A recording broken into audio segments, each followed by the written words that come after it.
Bonjour à tous, Leblandi, président de l'OPRE. Petit message visuel pour une fois.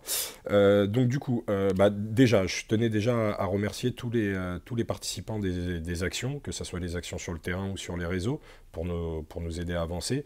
Et je remercie forcément ceux qui ne peuvent pas participer, mais qui participent de loin via les partages, les actions, les lettres types, les députés, etc., etc. Donc toute participation, de toutes les manières, est bonne à prendre, que ce soit sur le terrain ou non. Aujourd'hui, pour les actions sur le terrain, je tiens à revenir quelques secondes dessus. Je tiens à vous rappeler sincèrement, parce que beaucoup ne le voient pas comme ça, l'hôtel de ville. L'hôtel de ville, on a vu qu'il y avait quelque chose qui émergeait jusqu'à l'hôtel de ville. On commençait à se réunir, on commençait à être nombreux, alors que c'était nos premières fois. Et depuis l'hôtel de ville, plus personne. Quand je dis plus personne, je ne tiens pas à vexer ceux qui sont encore là, hein. Mais en tout cas, très peu de monde. Pour la simple et bonne raison que cette action a déplu en fin de compte. Elle a déplu une bonne partie de vous, parce qu'aujourd'hui, sur 800 personnes, on a du mal à en sortir 250. Donc, en fin de compte, juste pour vous dire, l'hôtel de ville, vous fourvoyez, hein, le prenez pas comme une insulte, mais vous fourvoyez pour la simple et bonne raison que l'hôtel de ville nous a permis de séduire. Alors, on nous a permis de séduire la police, ce qui nous a permis après, vous en rendez peut-être pas compte, mais ça nous a permis beaucoup de sécurité par la suite. Ça nous a permis de séduire certains élus, dont le sénateur Iacovelli, qui, avec le député Mbaye, vont laisser très prochainement une proposition de loi dans les deux chambres parlementaires. Donc du coup, comme vous pouvez le voir, ces 800 n'ont pas servi à rien. Pour vous, elles ont servi à rien parce que vous étiez statique, parce qu'il n'y avait pas d'ambiance, parce qu'il y a eu aussi du soleil à un moment, parce que ça a été un peu militarisé en quelque sorte, etc., etc. Mais tout ça, ça nous a permis de séduire Iacovelli, le sénateur Iacovelli, pardon, qui d'ailleurs faisait partie aussi de la Restauration et qui a été séduit par cette image, par cette atmosphère, etc. On peut comprendre que vous n'aviez pas envie de vous lever le matin pour subir ça. Ça, on l'entend complètement. Mais n'ayant pas tous les tenants et les aboutissants, vous ne pouvez pas vous rendre compte de l'impact que ça a eu. Ça n'a pas eu un impact médiatique, mais ça a eu un impact au niveau des élus. Et d'ailleurs, tout le travail qui a émergé derrière tout ça a permis aujourd'hui de sensibiliser. D'ailleurs, avec notre dernière publication, si vous, bien sûr, tout le monde y a participé, mais nous, on commence déjà à avoir des retours. J'ai beaucoup de députés et d'élus qui nous appellent, moi qui m'appelle personnellement, qui appellent le reste de l'équipe au PRE. On est en train d'aller dans la bonne direction pour sensibiliser tous les élus et du coup pour que ces textes de loi soient votés favorablement par rapport à notre situation.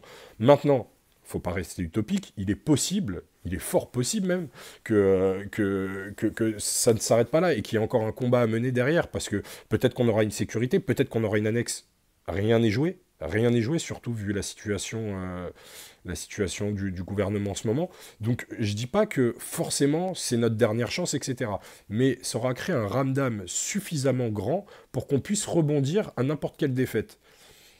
Je sais que ce que je dis, c'est pas forcément viable dans vos oreilles, mais voilà, ce qu'il faut se dire, c'est qu'aujourd'hui, par exemple, quand on a Madame Pécresse, et je le rappelle, Madame Pécresse, qui aujourd'hui est vraiment derrière nous, même si elle a aussi toute la restauration dans leur globalité à protéger, donc forcément, il faut qu'elle divise son temps, mais elle aussi a beaucoup de propositions à faire. D'ailleurs, je peux pas vous en parler encore tout de suite maintenant, parce qu'il n'y a rien d'écrit et que je vais vous mettre des idées dans la tête, et c'est pas le but, mais en tout cas, on travaille sur une sécurité avec Madame Pécresse, en espérant que, bien sûr, on aille jusqu'au bout. Mais qu'importe, même si je sais qu'il ne faut pas le dire, mais qu'importe.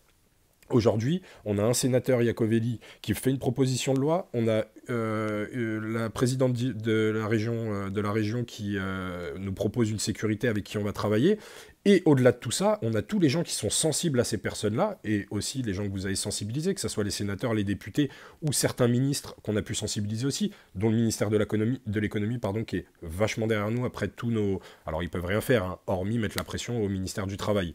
Ça, ils ont le droit. Mais c'est pas eux qui vont nous sortir une annexe. Mais en tout cas, ils peuvent travailler sur une méthodologie de sécurité à mettre en place avec le ministère du Travail. Ils peuvent même les obliger à aller dans cette direction-là. Maintenant, les cases et autres, ça, c'est pas à la portée du ministère de l'économie. Mais voilà, pour vous dire qu'on est appuyé, etc., même si on ne peut pas véhiculer tous ces messages sur de simples publications, parce qu'on sait très bien que les textes trop longs ne donnent pas envie d'être lus, donc on touchera le moins de personnes possible. Donc au niveau de notre communication, on reste assez large pour ratisser au mieux, mais comme on vous le dit, hein, nos téléphones sont allumés, les téléphones de la plupart des membres d'OPRE véhiculent sur les réseaux, vous pouvez toujours nous appeler pour en savoir plus. Et peut-être pour recharger cette hargne qui manque à certains. Je vous rappelle aussi le périphérique, on était 200, vous avez vu ce que ça a fait. Imaginez-vous 1000 personnes. Je ne jette la faute sur personne, hein. Ça ne veut pas dire que les 800 qui n'étaient pas là sont mauvais, sont méchants, etc. Ils ont pour la plupart de très bonnes excuses. Maintenant, imaginez-vous dans le côté utopique, on va partir dans l'utopie parce que c'est bien aussi de voir ça comme ça. Imaginez-vous 1000 personnes sur le périph'. Maintenant, imaginez-vous les retombées qu'il aurait pu avoir. Imaginez les sollicitations qu'on aurait pu avoir derrière, la couverture médiatique, etc., etc. Donc voilà, donc aujourd'hui, ce qui peut nous porter préjudice, en réalité, c'est nous-mêmes. C'est le manque de fraternité, c'est le manque de participants, c'est le manque de hargne, etc., etc. On ne va pas vous proposer des actions complètement illégales. À chaque fois, on en a fait 2, bon, on en a fait un peu plus, mais c'était en période de crise.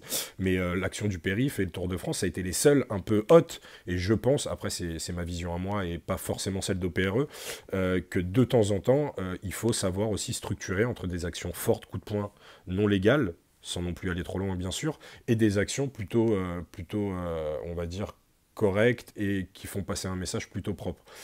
Voilà. Ça, c'est mon optique à moi, mais ça ne veut pas dire qu'on suit mes optiques, hein.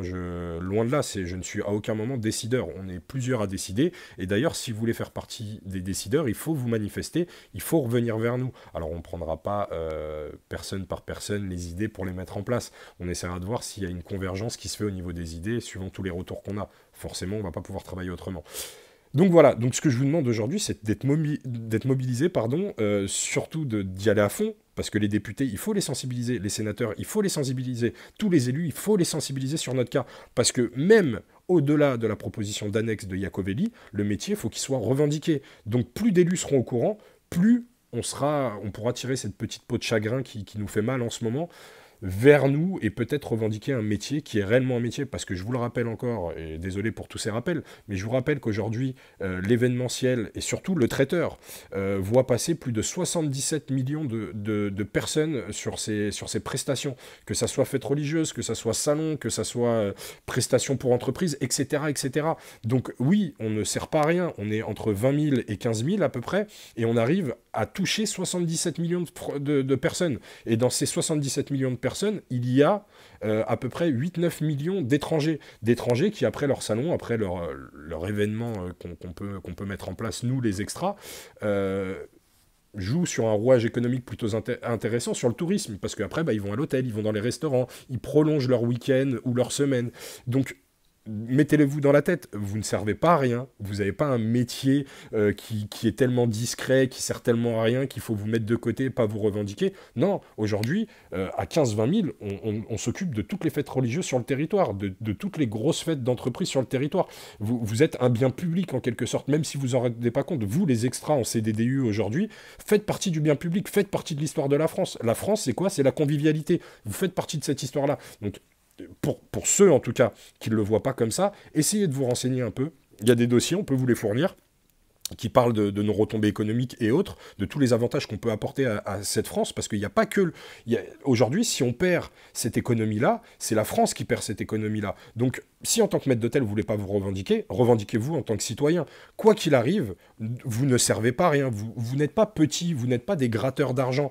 Vous êtes des gens qui font tourner le rouage économique français, qui font tourner une certaine culture française, qui font tourner une certaine doctrine française. Donc aujourd'hui, qu'est-ce qu'il faut? Il faut se rebeller.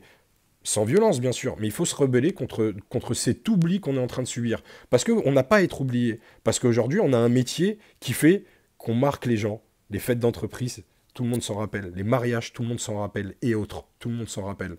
Voilà, nous les premiers, on se souvient de tous nos mariages, on se souvient quasiment de tous nos repas ministériels. Donc n'oubliez pas tout ça, aujourd'hui on a une force, c'est celle d'être partout, mais d'être peu nombreux.